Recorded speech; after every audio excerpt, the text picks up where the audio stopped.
This program is brought to you by Gospel Life Church International with Apostle Umar Mulinde. Hallelujah!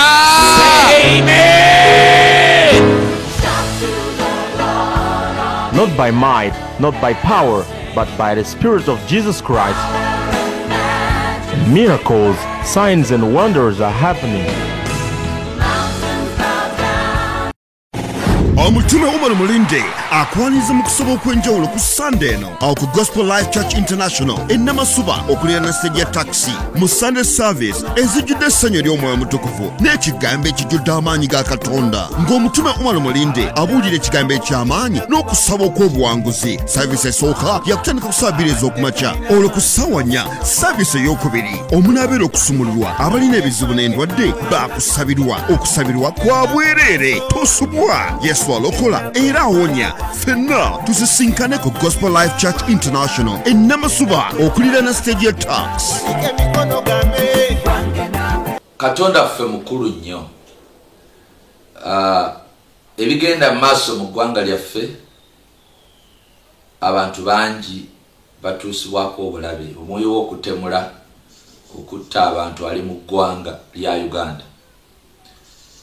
Era bwe bakuzinda oba oyina ki tewabaddeewo omuntu abadde yabawonye nga bwe bakuzinda, oba oyina emundu, oba oyina abakukuuma, oba oyina emitawaana, kwegamba bakufuusa mutawaana, kiba kizibu eri abantu bakutta. Njagala kusaba Katonda ettemu eryo likome. Gwampulira ng'oli mu Uganda eno si nsonga ya muntu omu etukwatako ffenna.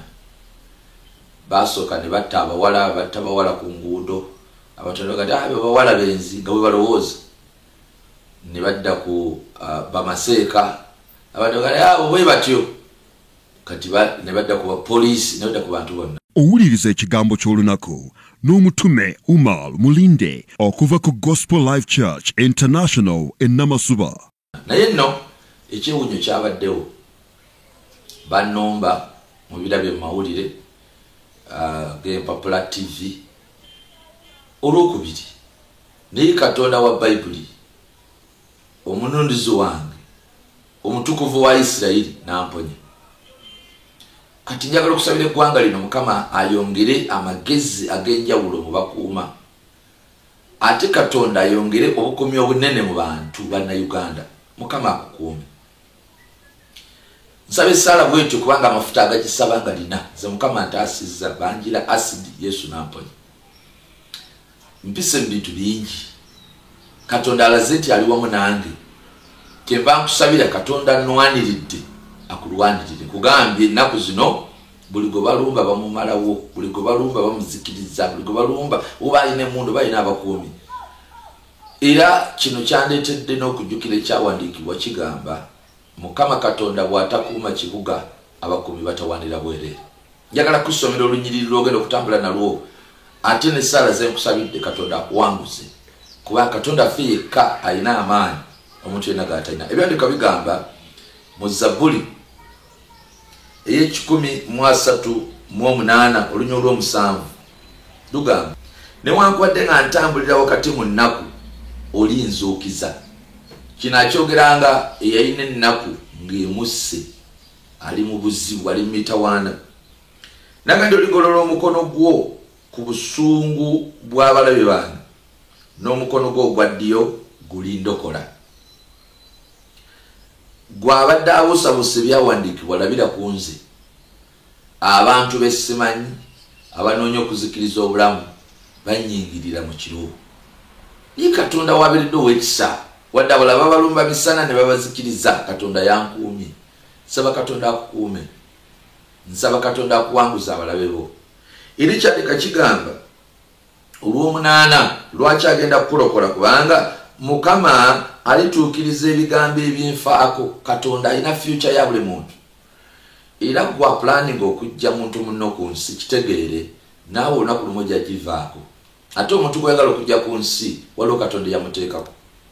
N'olw'ensonga eyo obulamu bwo nga bw'obwagala leka n'obw'omulala bubeerewo naye naawe omulala abadde atidde njagala kutegeeza totya waliwo katonda yakuleeta ku nsi kuno era kyandikwa kigambye mukama alituukiriza ebigambo ebinfaako nakusaasirako kubeerera ayi mukama emirembe gyonna toleka mirimu gya mikono gyo gwe katonda taleka mirimu gya mikono gye n'olw'ensonga eyo abantu abasinga bagamba kiki ekyakutuukako kiki ekyabaddewo njagala kuwa obubaka buno nga olw'okuba nina bangi abampuliriza nga mbugasse mu Luganda ne mu Luzungu. Ekisooka, I am called Pastor Umar Mulinde. Bampita omusumba Umar Mulinde. I am a senior pastor of Gospel Life Church International. Nze musumba omukulu w'ekkanisa ya Gospel Life Church International esangibwa ku luguudo lw'Entebbe. I am a survivor of a grave violence for I faced a horrific acid attack. Nze nogwolaba ndikaawonawo obulumbaganyi obuzibu ennyo kubanga banjira acid. Banjira olunabe lwa acid. It was on December 24th, 2011 as I was getting out of my church at Namasuba on Entebbe Road to enter my vehicle. People came and poured acid on my face. Enaku z'omwezi zaali 24 December 2011 nali nva mu church e Namasuba abantu ne bajja ne banjira acid ku face yange oba ne banjira acid maaso. When acid is poured on a person, the result is horrifying. It causes the skin tissue to melt, often exposing the bones below the flesh, sometimes even dissolving the bones. Acid ono bw'akuyikako addira olususu luno n'alubambula n'alubukya nnyo ng'alugya ku magumba. Ebiseera ebisinga amagumba gano agagatta ne skin, acid ayokya nnyo, ayokya omubiri ne gwegatta n'amagumba. Kakati amagumba n'agasanga aso obuwunga. Acid ayokya okusinga amazzi, amafumbe, oba ayokya okusinga ekintu kyewandirowoozezza. Nitric, hydrochloric or sulfuric acids all have a catastrophic effect on human flesh. Acid alimu ebika bya njawulo. N'oba okosezza kika kyo oba kika ki, buli kika kya acid kirina akabenje kanene nnyo bwe kituuka ku lususu lw'omuntu. An acid attack on your body will dramatically change your life. Omuntu oba kuyira acid oba oyagala oba toyagala obulamu bwo bukyuka mu ngeri embi ennyo. Acid burnt me to near death had God not helped me. Acid ono yanjokya nnyo era Katonda anzite singa Katonda teyannyamba. For several years now, emyaka mingi egiyise, I have been undergoing specialized treatment in Israel. Badde mu Isirayiri nga nali ngenzeeyo kujjanjabibwa. Era kisa kya Katonda okulaba nga ndi mulamu olwaleero.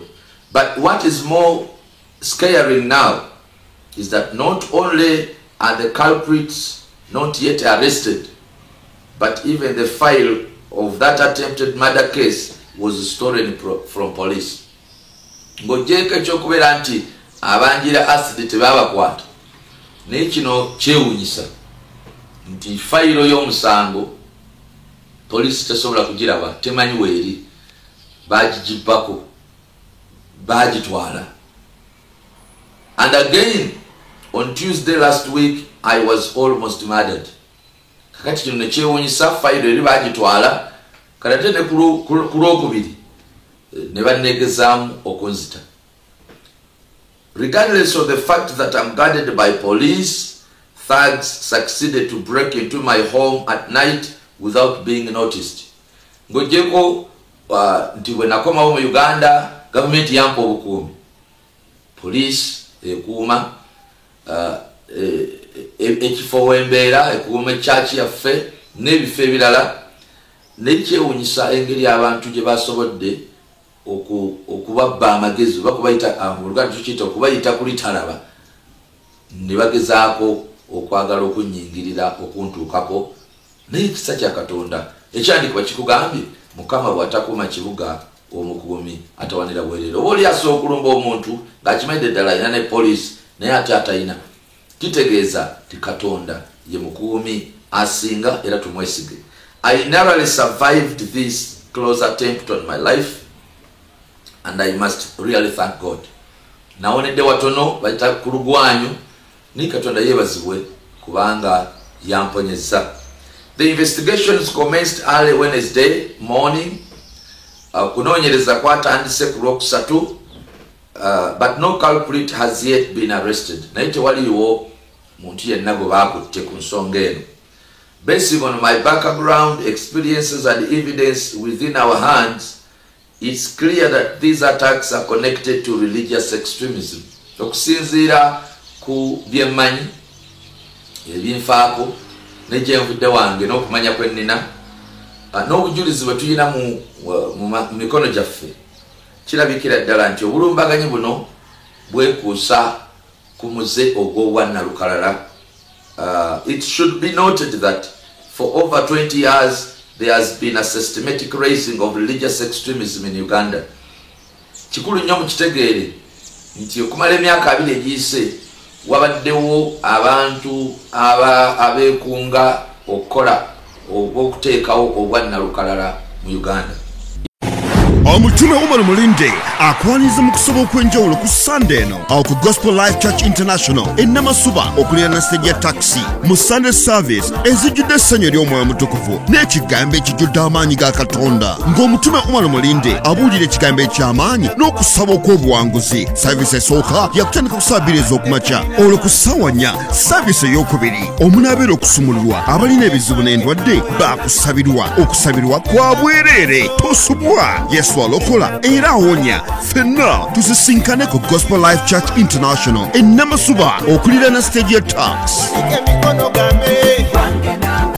Some of us became victims at its early stage and warned those who are concerned in government, but unfortunately they became reluctant, thinking that maybe it will end with a few of us.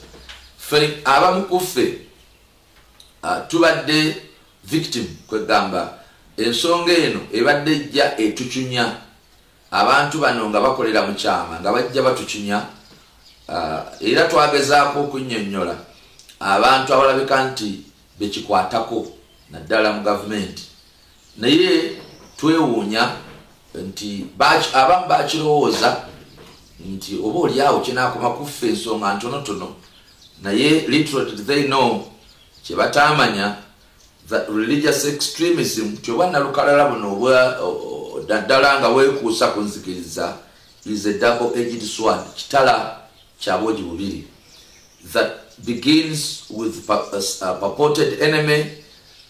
Ekitala kino kugamba omuze guno mubi tigutandika gutulugunya abo be balowooza nti balabe, but then it turns to the innocent, ne bwe bamala battiramu n'abo abatalina basaalumanya abatalina na kye bakoze, and it doesn't even spare the conformists or colleagues. Obwannalukalala buno buzibu nti bwe batulugunya abalabe bamala ne batulugunya n'abali innocent, ate ne bamaliriza nga batulugunya n'emikwano gyabwe ne betta bokka na bokka. Kyova olaba tewali muntu yenna mu nsi agwanidde kuwagira bwannalukalala obwekuusa ku nzikiriza.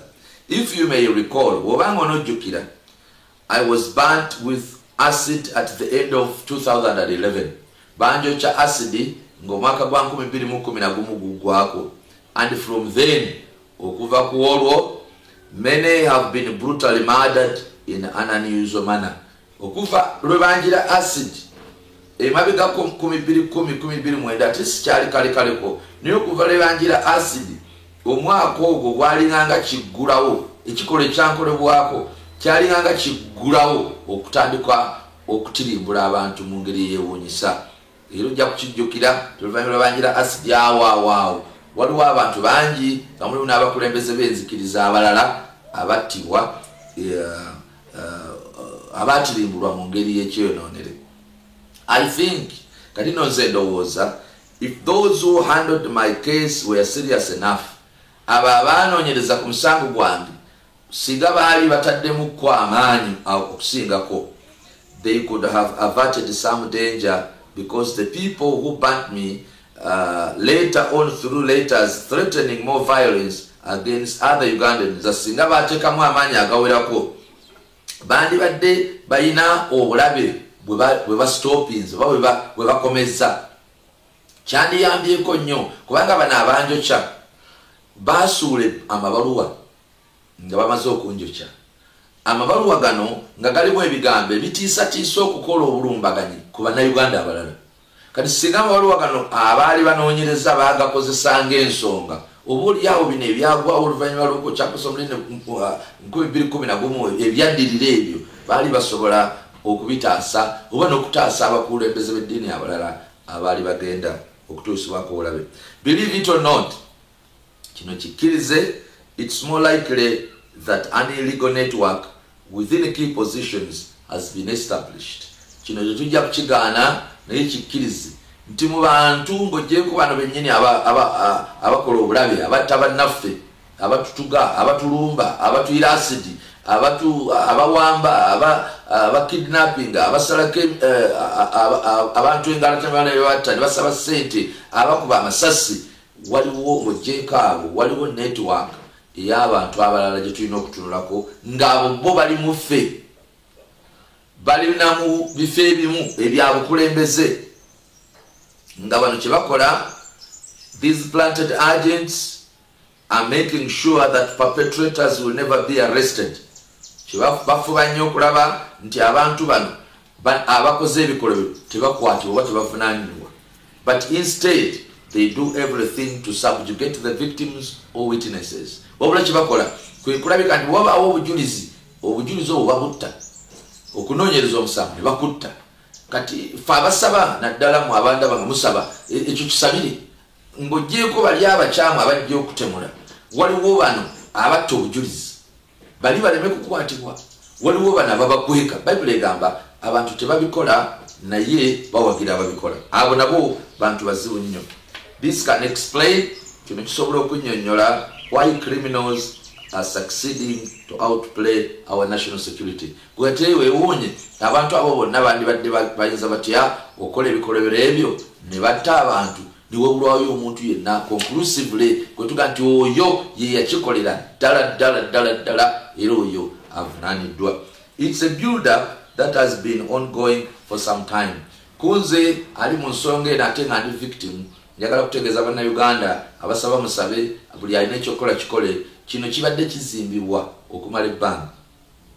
Mujja kujjukira, you have to remember that way back before my attack, nga tebannaba kunumba, a bomb had been planted in Bwaise into Christian prayer gathering that was being led by presiding apostle Dr. Joseph Serwada. Nga tebannangira asidi, bomb yasuulibwa mu lukuŋŋaana lw'abantu abaali basaba e Bwaise. In the same year, mu mwaka gwe gumu, one evangelist called Abbas Luyombya, omubulizi w'enjiri gwe bayita Abbas Luyombya, yalumbibwa ku park enkadde in the city center mu kibuga wakati by a knife holding man, omusajja yali akutte ekiso, who intended to cut off his head, ng'agenderera kumusalako omutwe misana mu kibuga. Omusajja n'abuuka eri n'ayagala okusalako munne omutwe. Abbas narrowly escaped. Omusajja ono omulizi w'enjiri Abbas yawonera watono, but with a wound in his palm. Naye yalina ekiwundu mu kibatu kye kubanga yakozesa ekibatu for self defense oba okwetaasa. Pastor Jamada Chikomeko of Natete Victory Church, omusumba Jamada Chikomeko owa Natete Victory Church, has on several times narrowly survived assassination attempts on his life in incidents that involves guns. Pastor Jamada Chikomeko owa Natete awonya okutemulwa ng'abantu bakozesa emmundu emirundi mingi. Era kisa kya Katonda kituyinza okugamba nti kyekimutaasisa. Pastor Semakula Hakim, omusumba Abdallah Hakim, who now lives in London, kati abeera mu London, upon one of his visits to Uganda, bwe yali akomyewo kwe Uganda, was almost killed by people who had knives. Abantu balina abiso, balina rooms and petrol, nga balina n'amafuta ga petrol, with the intention of killing him, nga baagala okumutta and burning him, his remains, nga baagala bamutte bayeche n'omulambo gwe naye Katonda namutaasa. Pastor Zakaria Serwadda, Musumba Zakaria Serwadda of Evangel Churches in Jinja, on a Mukulebes of Evangel Churches in Jinja, who was ambushed by Mutega by gunmen at Mbiko on Jinja Highway. Abasajja abalina emmundu bamutega ku luguudo lw'Ejjinja. His car was splashed with over 27 bullets from different directions, and it was really a great miracle that he survived. Musumba Zakaria bamutega Mbiko, emmotoka bagikuba amasasi 27. Kyamagero okulaba nti Zakaria akyali mulamu n'olwalero. Wano Hassan Ndiasasulwa, omusajja omu gwe bayita Hassan Ndiasasulwa, was put on gunpoint. Bamuteka ku gunpoint just opposite Katwe police station. Aonge Katwe kino kyewunyisa opposite Katwe police station gwe bateeka omusajja ono ku gunpoint, and he was fed with chloroform. Ne bamuteekamu caliform tightly bundled into a sack, ne bamusiba mu kutiya and thrown into a ditch. Ne bamusuula mu mwala. Omusajja ono Katonda affe abodaboda be bamulondayo bamulengera naye bagenda mutuusanga wano ne wano wansi wonna wenkanankana okukakana yamala twala ebbanga ddene naye nga nabo era baali bamusse omusajja afaanagana bwatyo. These are few examples. Example ntono nnyo, but what is common in all these incidents, naye ekintu ekiri common mu bino byonna oba ekirabika nti mu byonna kibigatta, is that kyekino nobody has ever been arrested or charged. Mu nsonga zino zonna tewali yali akwatiddwa n'avunaanibwa. I want to appeal to all religious leaders to take radical messages that may incite violence. Njagala kubiriza bannaddiini mwenna embuulira zino ezireetera abantu okubateeka kukomamu omuliro babeere nga you incite hatred and violence, nga zireeta obukyayi and violence no obwannalukala lw'obugamba obutabanguko, because we Africans, fenga Abafrika, we train our children to respect us through teaching them to respect our neighbors. Engeri emu gye tuyigirizaamu abaana okutugondera, tubayigiriza bassaamu ekitiibwa baliraano. Mwana wo wassaamu ekitiibwa muliraano naawe ojja kussaamu ekitiibwa. Bw'oyigiriza omwana wo okujeemera muliraano naawe ojja kujeemera. That is, if you train your child to disrespect other people, then at some point he or she will turn the same against you and you become a victim of your own making. I pray that people in the government act with a will and swiftness in regard to these matters. Nsaba abantu abakola mu government ne bannayuganda ffenna tukolere wamu twengange ensonga eno ewatali kweyawulamu. Some of you may recall, abamu mujja kujjukira, that prior to my attack nga tebannannumba on 19th April 2011 nga 19/2011 we had presented our petition in relation to these matters to the previous Speaker of Parliament. Natwalayo petition ewa Speaker mu Parliament. Natwala petition ewa Speaker mu Parliament nga nakusomezi 19 ogw'okuna ku nsonga eno, and to the State Minister of Internal Affairs then, newa Minister wa Internal Affairs mu biseera ebyo yaliwo. But before anything was done, nenga tabannakola kintu kyonna, I was attacked, nalumbibwa, and only survived narrowly. Nawonera watono nnyo okuttibwa. All Ugandans, bannayuganda bannange mwenna, let us be concerned. Fena tufeeyo ku nsonga eno, because today is me, olwalero kirabikanga abanonya nze, and tomorrow is somebody else. Naye nkya ayinza okubeera mulala. My concern is that nze ekindeetera okwogera ebintu bino kye kino. In my case, mu nsonga yange, I have been lucky or blessed to survive. Katonda ampadde omukisa, antaddeko obukuumi bwe, era mponye, era ndi mu kuwona, nkyeyongera okuwona abatujju bano, kubanga ankuuma mwesigwa. But who knows, naye ani amanyi whether another person will also survive like me. Tiobo mulala bwe banaamulumba nga nze asobola okubeera nga awona nga nze bwemponye. Kyekinjogeza ebigambo bino, abasaba tusabe, ate abalala twekube mu kifuba, mwabe emitima emibi mwekube mu kifuba, okyuke, abalala totya. jukira nti katonda mulamu eyakuteeka mu nsi alina amaanyi agakukumiramu. Bayibuli etugamba mu Timoseewo ekyokubiri essuula 1:7 katonda teyatuwa mwoyo wa kutya. Ate nze olwokubanga ebinjiganyisa njiri ya Mukama waffe Yesu, Matayo 28 olunya olusembayo olwa 20 Yesu yagamba nja kubeerawo munamu. Yesu ali wamu nange, Yesu ampadde obuwanguzi. Mukama Katonda abawo omukisa mwenna. God bless you. Omutume Umar Mulinde akwaniza mu kusoba okwenjawulo ku Sunday eno awo ku Gospel Life Church International Namasuba okuliraana stage ya taxi mu Sunday service ezijjudde essanyu ery'Omwoyo Mutukuvu n'ekigambo ekijjudde amaanyi ga Katonda ng'omutume Umar Mulinde abuulira ekigambo eky'amaanyi n'okusaba okw'obuwanguzi. Service esooka yakutandika ku ssaawa 2 ez'okumakya, olwo ku ssaawa 4 service ey'okubiri omunaabeera okusumululwa abalina ebizibu n'endwadde baakusabirwa. Okusabirwa kwa bwereere, tosubwa. Yesu alokola era awonya. Ffenna tusisinkane ku Gospel Life Church International Namasuba okuliraana stage ya tax. This program is brought to you by Gospel Life Church International with Apostle Umar Mulinde. Hallelujah! Amen!